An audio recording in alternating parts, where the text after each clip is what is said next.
দেশে 103 অমৃত ভারত স্টেশনের তালিকায় জায়গা করে নিয়েছে পশ্চিমবঙ্গে 3 স্টেশন। পশ্চিম বর্ধমানের পানাগড়, নদিয়ার কল্যাণী ঘোষপাড়া এবং পুরুলিয়ার জয়চণ্ডী পাহাড়। রাজস্থানের সফরের মধ্যেই ভার্চুয়ালি অমৃত ভারত স্টেশনের উদ্বোধন করেছেন প্রধানমন্ত্রী নরেন্দ্র মোদী। অমৃত ভারত প্রকল্পে সারা দেশের মোট 13,000 স্টেশনকে বেছে নেওয়া হয়েছে। এরই মধ্যে শিয়ালদা ডিভিশনের 18টি স্টেশন অমৃত ভারত প্রকল্পের আওতায় পড়েছে। মূলত কল্যাণী বিশ্ববিদ্যালয়, এইমস হাসপাতালের জন্য গুরুত্ব রয়েছে এই ঘোষপাড়া স্টেশনের।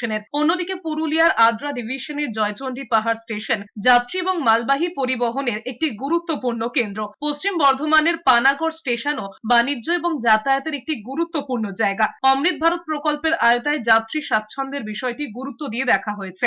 লিফট, এসকেলেটর, আরামদায়ক বিশ্রামের জায়গা, ওয়াইফাই পরিষেবা, উন্নত টয়লেট, প্ল্যাটফর্মে আধুনিক entry exit point, parking lot করা হয়েছে। এই স্টেশনগুলোই স্থানীয় সংস্কৃতিকে তুলে ধরা হয়েছে। भी का एक्सटेंशन हुआ है, लिफ्ट लगा है यहाँ पे, सेकेंड एंट्री चालू हुआ है, वेटिंग हॉल के साथ है वो सेकेंड एंट्री।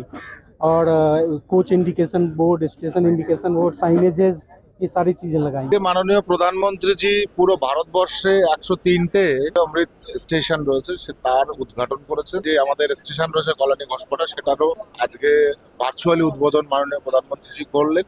4 কোটি টাকা খরচ ব্যয়ে এই স্টেশনের পুরো পুনর্নবীকরণ হবে এবং যে ইনফ্রাস্ট্রাকচার গুলো আছে ডেভেলপমেন্টের দরকার, সেগুলোতে ডেভেলপমেন্ট হবে। এটা মাননীয় প্রধানমন্ত্রীজির একটা বিকশিত ভারত যে চিন্তা ভাবনা রয়েছে, সেই চিন্তা ভাবনাকে এগিয়ে নিয়ে যাওয়ার একটা যে প্রক্রিয়া, আমি মনে করি যে কল্যাণীতে আমরা এর পরিষ্কার একটা ছাপ দেখতে পেলাম।